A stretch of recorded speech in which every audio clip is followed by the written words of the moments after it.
지난 주일부터 우리 세 분과 함께 이제 양육을 좀 시작을 했는데요. 우리가 사용하는 양육 교재 이름이 당신은 행복하십니까? 라는 제목의 책이에요. 책 제목이 그 첫 질문이기도 합니다. 당신은 행복하십니까? 제가 지금까지 몇 차례 그 양육을 해오면서 행복하다고 말하는 분은 거의 못 봤어요. 왜 그럴까요? 행복하지 않기 때문입니다. 보통은 행복하지 않은 이유를 보통은 조건에서 찾죠.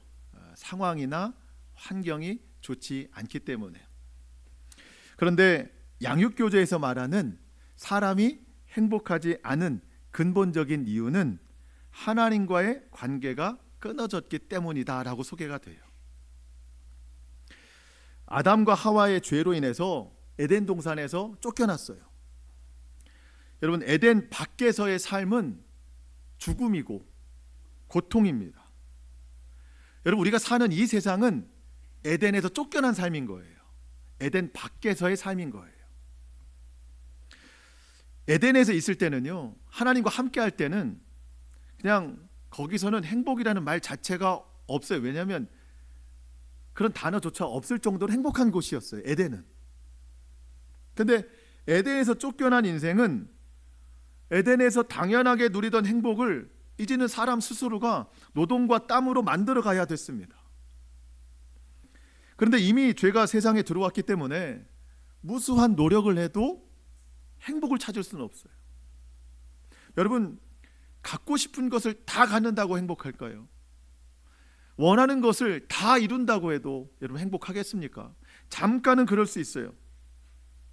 그렇지만 그것이 근본적인 행복은 아니라는 거예요. 제가 양육할 때마다 이제 예를 들어서 설명을 해드리는 게 있는데, 아주 어린 꼬마 아이가 있습니다. 엄마 아빠와 함께 놀이동산에 갔어요. 아이들 좋아하는 놀이동산에. 수많은 사람들이 있어요. 인파가 엄청나죠. 아이는 양손에 엄마 손, 아빠 손을 붙들고 이제 그 놀이동산에 길을 걸어갑니다. 즐거움이 많죠. 가다가 아이의 그 눈을 자극하는 호기심 되는 것을 아이가 발견을 합니다. 관심 있는 것을 발견을 해요.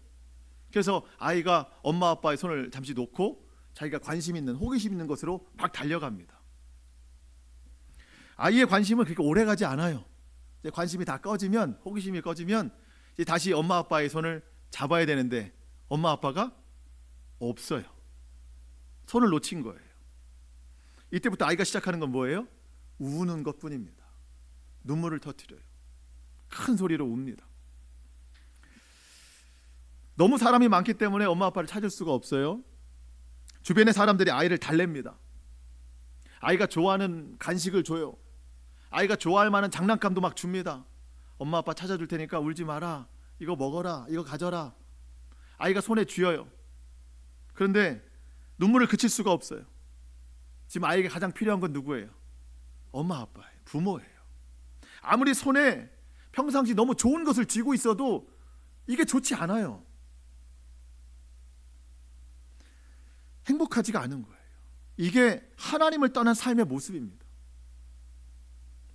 멀리서 부모의 소리가 들려요. 아이의 이름을 부르고 옵니다. 부모가 아이를 찾아내요. 여러분, 아이가 부모를 찾지 않습니다.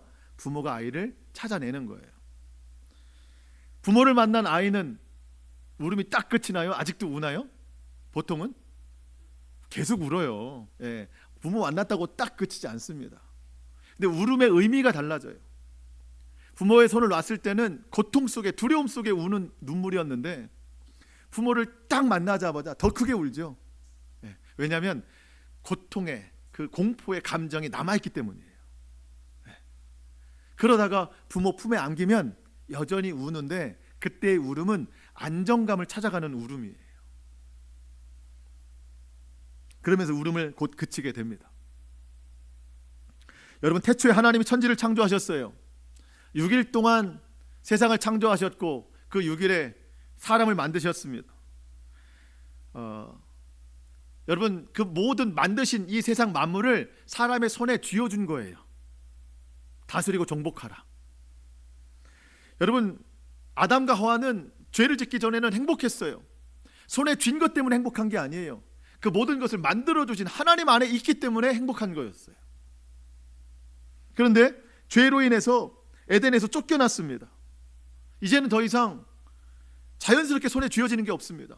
사람이 노동을 하고 땀을 흘려야 돼요. 그래야 손에 뭔가를 쥐어요.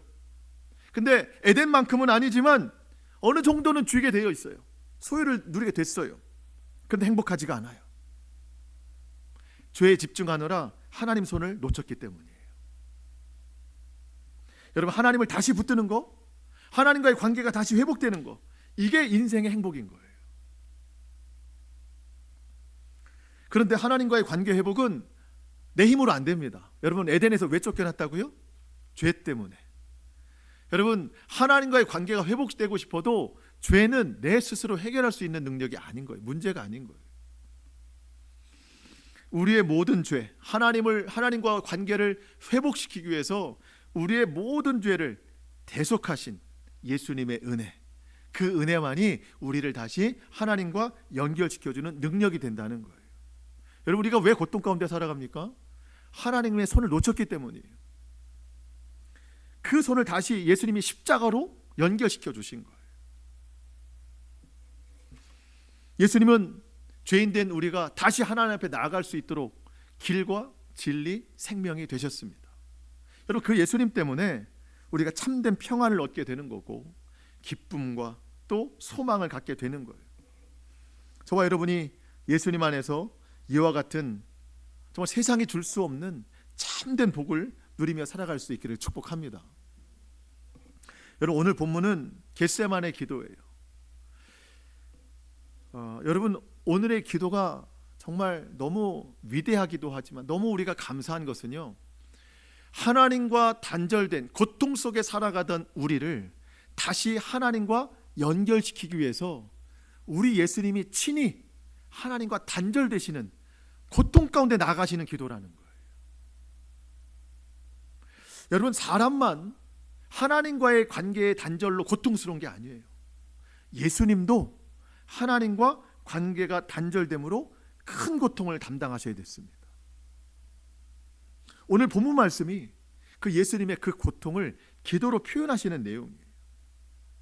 그래서 우리는 오늘 말씀을 통해서 예수님의 이 기도를 통해 우리는 정말 감당할 수 없는 은혜를 입었으므로 감사하고, 또 기도의 본을 보이신 예수님의 기도를 따라 우리도 이렇게 기도해야 된다는 것을 우리가 좀 배워야 되겠습니다. 오늘 제가 이 설명을 좀 드리려고 합니다.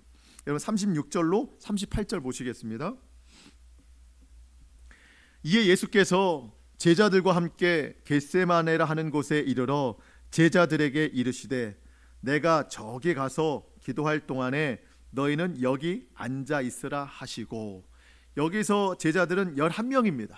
이제 가룟 유다는 이제 다른 데서 오죠. 예수님을 붙잡으려고 11명의 제자에게 여기 앉아 있으라 하셨는데, 37절에 보니까 그 중에 3명, 베드로와 세베대의 두 아들 야고보와 요한이죠, 따로 데리고 가실새 고민하고 슬퍼하사 38절 이에 말씀하시되 내 마음이 매우 고민하여 죽게 되었으니 너희는 여기 머물러 나와 함께 깨어 있으라 하시고.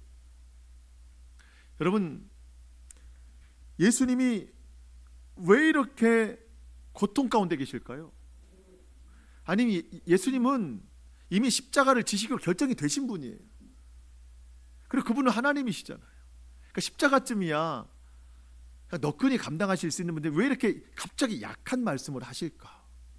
내가 지금 슬프다, 내가 지금 고민하여 죽게 됐다, 그러니 너희는 깨어있으라. 이 깨어있으라는 말은요, 같이 기도해달라는 뜻이에요. 너희는 나를 위해서 기도해달라. 예수님이 얼마나 고통스러우신지 예수님의 기도를 보면 알 수 있는데요, 39절을 볼까요? 조금 나아가사 얼굴을 땅에 대시고 엎드려 기도하여 이르시되 내 아버지여, 만일 하실만 하거든 이 잔을 내게서 지나가게 하옵소서. 그러나 나의 원대로 마옵시고 아버지의 원대로 하옵소서 하시고, 하나님 앞에 이 잔을 좀 제발 지나가게 해달라. 이 잔이라고 하는 것은요, 십자가를 말하는 거거든요. 하나님, 하실 수 있다면 이 십자가를 내가 지지 않게 해주십시오 라고 말씀하시는 거예요.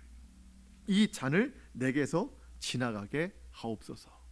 구약 성경에서는요, 이 잔을 하나님 진노의 잔이다 표현합니다. 하나님의 진노의 잔.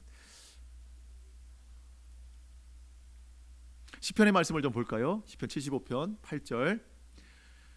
여호와의 손에 잔이 있어 술 거품이 일어나는도다. 속에 섞은 것이 가득한 그 잔을 하나님이 쏟아내시나니 실로 그 찌꺼기까지도 땅의 모든 악인이 기울여 마시리로다. 자, 하나님의 진노의 잔은 누가 마시는 거예요? 땅의 모든 악인이 마시는 거예요. 자, 십자가는 누가 져야 되는 거예요? 땅의 모든 악인이 져야 되는 거예요, 원래는. 그런데 예수님이 이 잔을 마시게 됐어요. 진노의 잔을. 예수님이 십자가를 지시게 됐어요. 고통스럽다는 거예요. 여러분, 억울해서 그러신 게 아니에요. 또 십자가에 달리시는, 머리에 가시 면류관 쓰시고 손과 발에 못이 찔리고 허리에 창이 찔리는 그 무슨 그 아픔의 고통도 있지만, 여러분, 그게 이 예수님 이 기도의 전부는 아닙니다. 이 잔을 내게서 지나가게 하옵소서. 매우 고민하여 슬퍼하사 여러분 죽기까지 고통하시며 이렇게 말씀하시는 이유는요, 악인이 마셔야 될 진노의 잔, 악인이 져야 될 그 죄의 십자가를 예수님이 대신 지심으로 거룩하신 하나님과의 관계가 끊어지는 시간을 보내셔야 되기 때문인 거예요. 여러분, 에덴에서 사람이 왜 쫓겨났다고요? 죄 때문에 쫓겨났어요. 예수님이 십자가를 왜 지셔야 된다고요? 모든 사람의 죄 때문에. 예수님이 십자가를 지는 동안은요, 이 세상에서 가장 큰 죄인이 되시는 거예요. 모든 인류의 죄를 예수님이 다 가지시는 거거든요. 죄가 있으면 하나님과 함께 할 수가 없어요. 그래서 예수님이 십자가에서 7마디 말씀하실 때 엘리 엘리 라마 사박다니, 나의 하나님 나의 하나님 어찌하여 나를 버리셨나이까. 하나님이 예수님을 버리셨다는 거예요. 관계를 끊으셨다는 거예요. 예수님은 본래 하나님의 본체이십니다. 하나님과 동등하신 분이에요. 하나님과 하나이신 분이십니다. 그런 예수님이 하나님과 분리되시는 거예요. 아까 말씀드렸죠. 아이가 부모의 손을 놓쳤을 때 제일 고통스러운 것처럼 예수님도 하나님에게서 분리되시는 고통을 느끼게 되시는 거예요. 예수님은 분명 3일 만에 부활하실 것을 아십니다. 그렇지만 십자가를 지시고 죽으시고 모든 인류의 죄를 대속하셔서 그 모든 죄를 담당하시고 죽으시는, 무덤에 갇히신 그 3일 동안, 이 3일 동안이 하나님과 분리되는 시간이라는 거예요. 우리 그런 생각할 수 있죠. 아, 무슨 3일 가지고 그러시나. 3일 참으시면 되는 것이지. 3일이면 다시 부활하셔서 하나님과 함께 하실 텐데. 여러분, 역설적인 진리가 있어요. 여러분, 예수님은요, 그 3일 하나님과 단절되는 시간도 이렇게 고통스러워 하셨어요. 그렇다면 예수님이 아니었다면 우리는 영원히 하나님과 단절되는 거예요. 그러니 우리가 하나님과 영원히 단절되었을 그 영원한 형벌의 시간이 얼마나 고통스럽냐는 거예요. 여러분, 예수님이 기도하실 때 얼마나 기도하셨냐면 누가복음 22장 44절 보면 예수께서 힘쓰고 애써 더욱 간절히 기도하시니 땀이 땅에 떨어지는 핏방울같이 되더라. 여러분, 핏방울이 떨어질 정도로 기도하셨다는 거예요. 이 고통이 너무 커서, 하나님과 3일 동안 그 단절되는 시간의 고통이 너무 커서 이 정도로 기도하셨다는 거예요. 여러분, 그토록 여러분 영원 형벌이라고 하는 것은요, 하나님과 영원히 떨어지는 것은요, 우리에게는 말로 표현할 수 없는 고통인 거예요. 영원한 지옥에 간다는 것은요, 이거는 어떻게 말로 표현이 안 되는 일입니다. 그러한 영원한 형벌 속에 있는 나를, 아무런 그 구원의 자격이 없는 나를 예수님이 대신하여 십자가를 지심으로 죽으셨어요. 나 대신. 그런 은혜를 주신 것이 여러분 얼마나 놀라운 은총인가를 우리가 다시 한번 깨닫게 하는 예수님의 기도라는 겁니다. 결국 예수님은 땀이 떨어져 핏방울이 될 수 있도록 그런 기도를 하셨는데, 예수님 기도의 결국은 뭐예요? 그러나 나의 원대로 마옵시고 하나님의 원대로 하시옵소서. 여러분, 기도의 결국은 아버지의 원대로 되는 겁니다. 예수님은 이 기도를 반복하십니다. 42절 보시면 또 그런 기도 하시거든요. 다시 두 번째 나아가 기도하여 이르시되 내 아버지여, 만일 내가 마시지 않고는 이 잔이 내게서 지나갈 수 없거든 아버지의 원대로 되기를 원하나이다 하시고, 44절 보면 세 번째도 같은 말씀으로 기도하셨다 합니다. 여러분, 여기서 우리는 예수님의 기도를 배웁니다. 기도는 할수록 내가 원하는 것이 아니라 하나님이 원하시는 것을 내려달라고 하는 기도구나. 보통 기도는요, 우리의 것을 하나님 앞에 올려드리는 거예요. 하나님 이거 해주세요, 하나님 이거 들어주세요, 다 올려드리는 거예요. 근데 시간이 지나면서 기도가 어떻게 바뀌냐면 올려드리는 것보다 내려받는 기도예요. 하나님의 원대로 내려주세요, 하나님의 뜻대로 해주세요. 기도의 성숙으로 나아가는 겁니다. 여러분, 그런데 나의 원대로 마옵시고 아버지의 원대로 되기를 원하나이다, 이런 기도하려면 어떤 기도부터 해야 되냐면 나의 원대로 해주시옵소서라고 기도하는 거예요. 나의 원대로 해주시옵소서. 왜 이런 말씀을 드리냐면, 여러분, 아버지의 원대로 되기를 원하나이다라는 기도는 처음부터 안 돼요. 처음에는 다 나의 원대로 하옵소서, 나의 원대로 하옵소서 계속 이렇게 기도하는 거예요. 여러분, 그렇게 기도하다 보면 하나님께서 우리를 기도의 성숙된 단계로 이끌고 나가신다는 거예요. 그때야 비로소 아버지의 원대로 되기를 원합니다라는 기도할 수 있는 거예요. 여러분, 누가 처음부터 아버지의 원대로 되기를 원합니다 그렇게 기도할 수 있나요? 지금도 그렇게 못하고 있는데. 그러니까 여러분, 무슨 얘기냐면 기도를 시작하셔야 된다는 얘기예요. 그냥 여러분 교회 오셔서 아버지의 원이 아니라 내 원대로 하옵소서, 나의 원대로 하옵소서, 이렇게 기도를 시작하라는 거예요. 그러다 보면 어느 때 아버지의 원대로 되기를 원하나이다 내 입술로 표현할 때가 분명히 있더라는 거죠.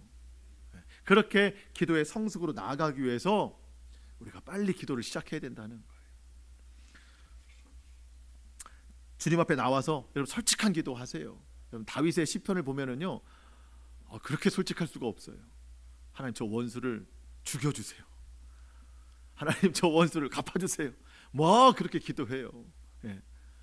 솔직한 마음이죠. 하나님 앞에 나와서 뭐 숨길 게 있나요? 그러면 하나님이 네가 무슨 말 하는지는 알겠다, 어쨌든 기도는 들었고 내가 알아서 하겠다, 하나님 이렇게 이제 대답하시는 거죠. 교회 오셔서 솔직한 표현을 막 하시는 거예요. 그럼 하나님이 알아서 들으시고 알아서 판단하시고 알아서 하면서 결국 우리의 기도가 하나님 뜻대로 바뀌는 기도로 나아갈 수 있다는 겁니다. 근데 기도해놓고 아버지 뜻대로 되기를 원합니다 우리는 기도해놓고 순종하지 않을 때가 있어요. 그것도 바른 기도가 아니죠. 예수님은 아버지의 뜻대로 되기를 원합니다, 아버지의 뜻이 십자가니까 예수님은 십자가에 순종하셨어요. 우리도 아버지의 뜻대로 되기를 원합니다 기도한 다음에 그 마음에 감동이 있으면 그 뜻대로 순종하면 되는 거예요. 이것이 구원에 합당한 삶이라는 겁니다. 예수님께서 첫 번째 기도를 하시고 제자들에게 오셨어요. 고통스러운 마음으로 기도하셨어요. 근데 제자들 뭐 하고 있어요? 잠자고 있었어요. 40절 41절 제자들에게 오사 그 자는 것을 보시고 베드로에게 말씀하시되 너희가 나와 함께 한 시간도 이렇게 깨어 있을 수 없더냐? 시험에 들지 않게 깨어 기도하라. 마음에는 원이로되 육신이 약하도다 하시고, 지금 예수님이 기도하는 시간은요, 유월절 만찬 저녁을 드시고 이제 한밤중으로 가는 시간입니다. 이제 곧 베드로가 또 이제 3번을 부인하는 일들이 나오거든요. 한밤중이에요. 네, 여러분, 3명의 제자예요. 베드로, 야고보, 요한. 이들의 직업이 뭐였어요? 어부였습니다. 어부. 이들이 예수님과 대화했던 내용들을 우리가 자주 기억합니다. 밤새 물질을 했지만 물고기를 잡지 못했습니다. 밤을 새워서 물고기 잡는 일이 많아요. 물고기 잡을 때는 자는 일이 없어요. 조는 일도 없어요. 근데 예수님이 내가 너무 고통스러우니 같이 깨어 기도 좀 해줘라 했더니 1시간도 깨어있질 못해요. 여러분, 이게 우리 연약함이에요. 여러분, 우리가 내가 하고 싶은 일들에 대해서는요 잠이 안 옵니다. 내가 하고 싶은 일을 할 때는 피곤하지 않아요. 즐거워요. 근데 주님의 일, 영적인 것에 대해서는요 우리가 이렇게 연약한 존재라는 거예요.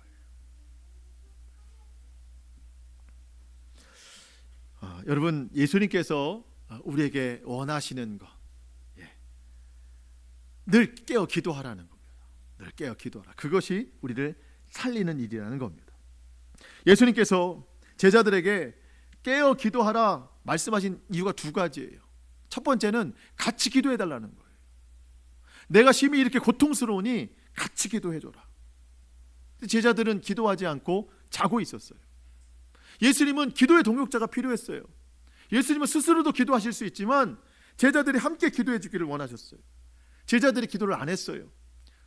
누가복음 22장 43절에 보니까 천사가 하늘로부터 예수께 나타나 힘을 더하더라. 힘이 되어야 될 제자들은 다 자고 있어요. 그때 하늘에서 천사가 내려와서 예수님 기도를 돕더라는 거예요. 여기서 우리는 깨닫는 겁니다. 여러분, 누군가 간절히 기도할 때 여러분 우리는 그 기도를 도와야 된다는 거예요. 여러분, 우리 중에 누가 정말 간절히 기도하고 있다면 우리 그 사정을 다 알 수는 없어요. 하지만 하나님, 저가 저렇게 간절한 기도를 할 때 하나님 들으시고 응답하옵소서. 내가 사정을 잘 알지 못하지만 하나님에 대한 간절함이 있으니 주여 그 간절함을 들어주시옵소서. 우리 같이 기도해야 된다는 거예요. 같이. 그래서 기도의 동역자라는 게 있는 거예요. 여러분, 내가 누군가를 위해서 기도할 때 누군가 나를 위해서 기도하고 있음을 또 우리는 깨닫습니다. 그게 얼마나 큰 힘이 되는지 몰라요. 두 번째로 예수님께서 제자들에게 깨어 기도하라 이렇게 말씀하신 것은요, 그 말씀 그대로 시험에 들지 않기 위해서예요. 시험에 들지 않기 위해서. 이 시험이라는 단어가 영어 성경에서는요 temptation이라고 나와 있어요. 유혹이라는 단어 나와 있습니다. 시험은, 유혹은 마귀가 주는 거예요. 그러니까 마귀의 유혹에 넘어가지 않도록 기도하라는 겁니다. 하나님을 시험을 주시진 않아요. 간혹 우리의 믿음을 업그레이드 시키기 위해서 테스트는 하십니다. 연단은 시키지만 우리가 유혹에 넘어가 무너지도록 하는 시험을 주시지는 않는다는 겁니다. 여러분, 마귀가 우리를 유혹해요. 그게 시험이에요. 근데 마귀의 유혹에 넘어가면 그때부터는 소위 우리가 생각하는 시험에 들기 시작하는 거예요. 여러분, 그런데 시험은 대부분 어디서 와요?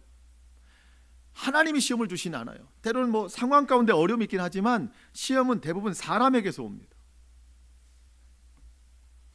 여러분, 우리가 인정해야 될 것이 있습니다. 여러분, 사람은 불완전한 존재예요. 그 누구도 완전한 사람이 없어요. 여러분, 성경에 있는 인물들도 다 불완전해요. 네. 그래서 우리가 그것을 인정해야 된다는 거예요. 그래야 마귀의 유혹에 넘어가지 않는다는 겁니다. 나도 연약하고 모두가 다 연약하다. 그것이 인정이 되어야 되는 거예요. 근데 여러분, 사람에게 시험 드는 것은요, 그 사람에게 잘못이 있는 것이 아니라 내가 그 시험에 드는 수준에 있다고 하는 걸 깨달아야 되는 거예요. 왜냐하면 모두가 연약하다는 걸 알면 내가 그 시험을 받지 말아야 되거든요.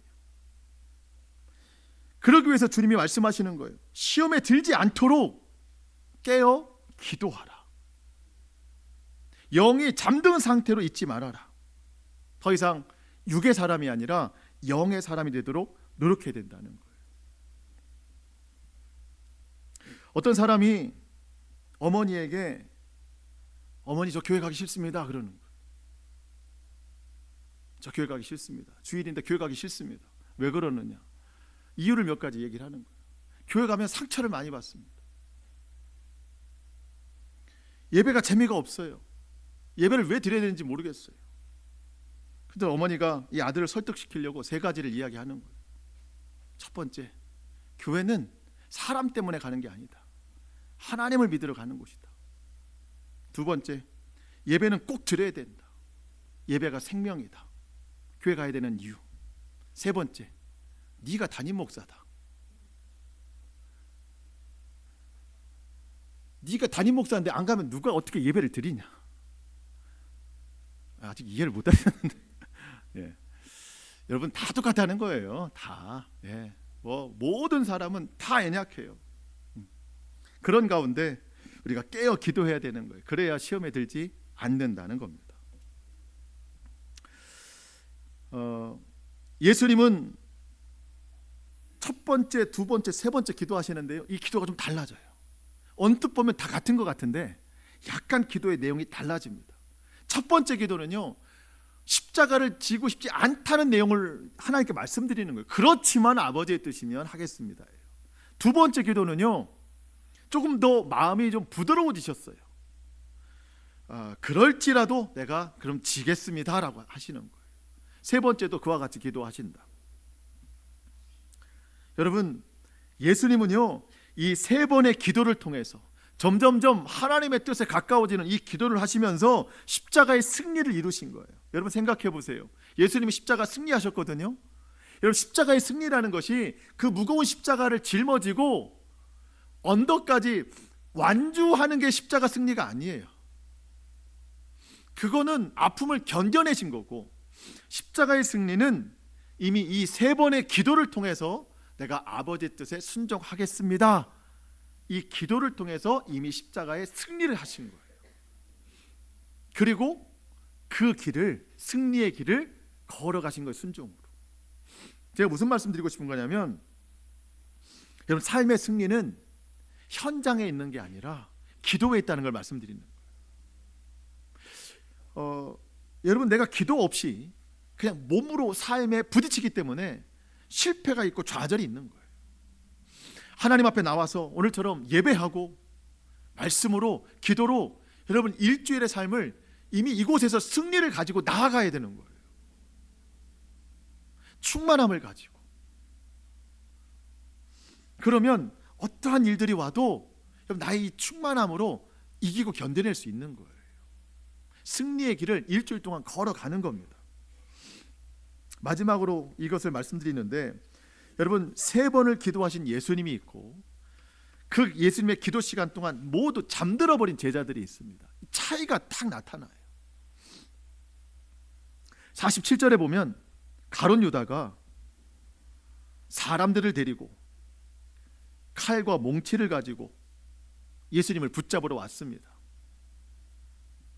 그때 베드로가 화가 나서 자기 칼을 들고 그 중에 한 사람의 귀를 베죠. 예수님께서 베드로를 책망하십니다. 칼을 드는 자는 칼로 망한다. 그리고 베드로야, 네가 아니어도 나는 하나님께서 보내신 천사가 12군단이나 더 된다. 그런데 내가 부르지 않는 이유가 있다. 만약 내가 그렇게 하면, 여러분 54절 내가 만일 그렇게 하면 이런 일이 있으리라 한 성경이 어떻게 이루어지겠느냐.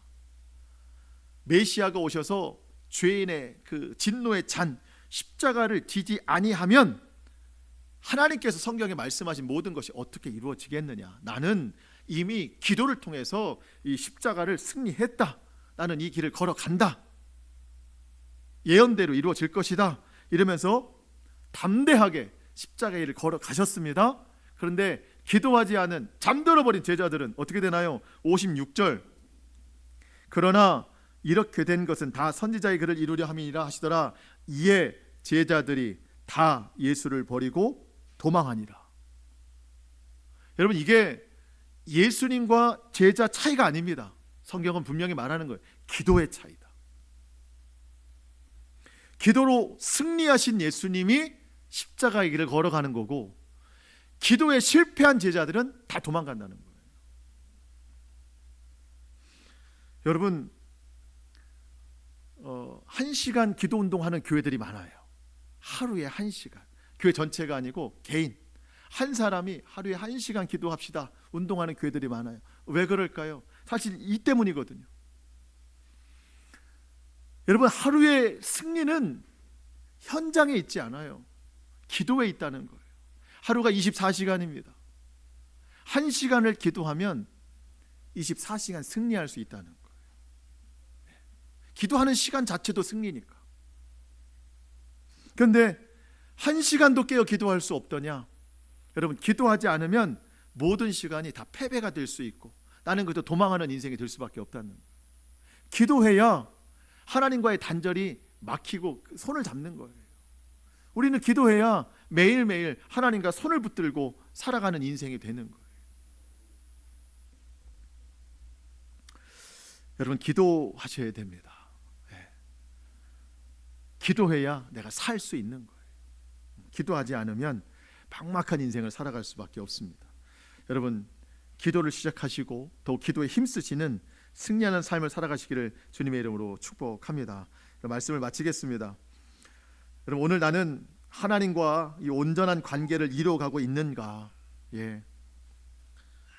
여러분, 우리의 삶이 고단하고 어려운 이유는 분명 환경과 상황의 어려움도 있겠지만 조건도 있겠지만 여러분, 부모의 손을 놓친 아이의 두려움이 결국 우리의 두려움이에요. 내가 하나님과 함께하지 않으면 그것 때문에 오는 두려움이 더 크다는 거예요. 그 두려움에서 우리를 해방시켜 주시려고 예수님이 친히 하나님과의 단절을 택하셔서 십자가에 달려 죽으시는 죄인의 사명을 주님이 감당하셨고 또 부활하심으로 우리에게 새 생명 허락해 주셨습니다. 우리가 그 은혜에 감사하면서 또 예수님께서 하신 그 기도의 본을 따라 아버지 뜻대로 되기를 원하나이다, 그렇게 힘써 기도하시기를 바랍니다. 또한 시험에 들지 않도록 깨어 기도해서 날마다 은혜와 성령으로 말씀과 기도로 충만한 삶을 살아가는 우리 모두가 되기를 주님의 이름으로 축복합니다. 아멘. 기도하시겠습니다.